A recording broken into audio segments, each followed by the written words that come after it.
नमस्कार किसान भाइयों, स्वागत है आप सभी का एक बार फिर से आपके अपने YouTube channel agri health India में। यह वीडियो उन किसान भाइयों के लिए बहुत ही खास है जो चना की खेती करते हैं।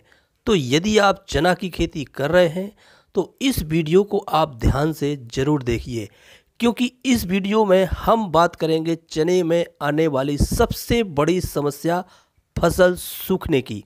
चने की खेती में आने वाली यह समस्या इतनी भयंकर समस्या है कि जिससे हमारे किसानों का बड़ा नुकसान हो जाता है।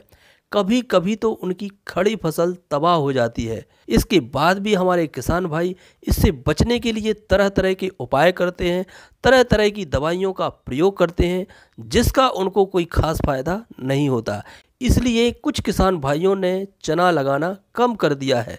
लेकिन इस समस्या से निपटने के लिए हम जो उपाय इस वीडियो में बताने जा रहे हैं, उससे निश्चित ही आपको बहुत ही शानदार फायदा होने वाला है। चने की खेती में फसल के सूखने की समस्या दो स्टेज पर देखने को मिलती है। एक तो शुरुआत में ही फसल के उगने के बाद से ही पौधे सूखने लगते हैं, और दूसरा जब फसल में फल फूल का समय आता है। दोनों ही स्टेज में समस्या का कारण अलग अलग होता है। हालांकि दोनों ही समस्याएं मृदा जनित फंगस से आती हैं। हम पहली समस्या की बात करें तो जब मिट्टी में अधिक नमी और मौसम में आर्द्रता होती है, तब ये समस्या अधिक देखने को मिलती है। इसे हम आर्द्र गलन डंपिंग ऑफ कहते हैं। बीज अंकुरण के बाद से लेकर जब पौधा 15 से 20 दिन 25 दिन का होता है, तब ये समस्या अधिक आती है। इसमें पौधे की जड़ें काली पड़कर सूख जाती हैं और तने का वह भाग जो मिट्टी से लगा होता है पतला पड़ जाता है और पौधा पीला पड़कर सूख जाता है। दूसरे स्टेज की समस्या उस समय आती है जब फसल में फूल के बाद फल लगने लगते हैं।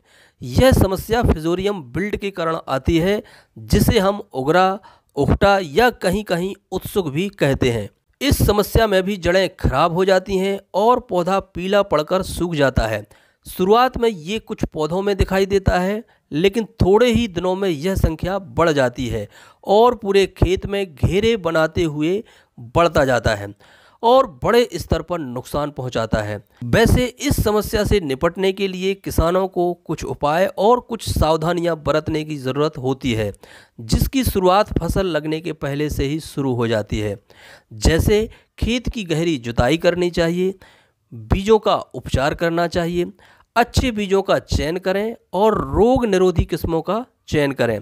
इसके बाद आप समय समय पर अच्छे फंगीसाइड का स्प्रे करें, जिसके लिए आप ग्रीन प्लांट के FH इम्यून डेवलपर का प्रयोग कर सकते हैं। ग्रीन प्लांट का FH इम्यून डेवलपर एक सिस्टमिक फंगीसाइड और इम्यूनिटी बूस्टर है, जो पौधों के सिस्टम में जाकर पौधों की इम्यूनिटी को बढ़ाता है और फंगस के प्रति सहनशीलता को बढ़ाता है। इसलिए यदि आपने अपनी फसल में इस दवा का प्रयोग किया तो आपको बहुत ही शानदार परिणाम मिलेंगे। दोस्तों, ये समस्या काफ़ी गंभीर समस्या है। बहुत से किसान इस समस्या से परेशान हैं। इसलिए ये जानकारी आप अन्य किसान भाइयों तक भी शेयर करें, ताकि उनको भी फायदा मिल सके। धन्यवाद।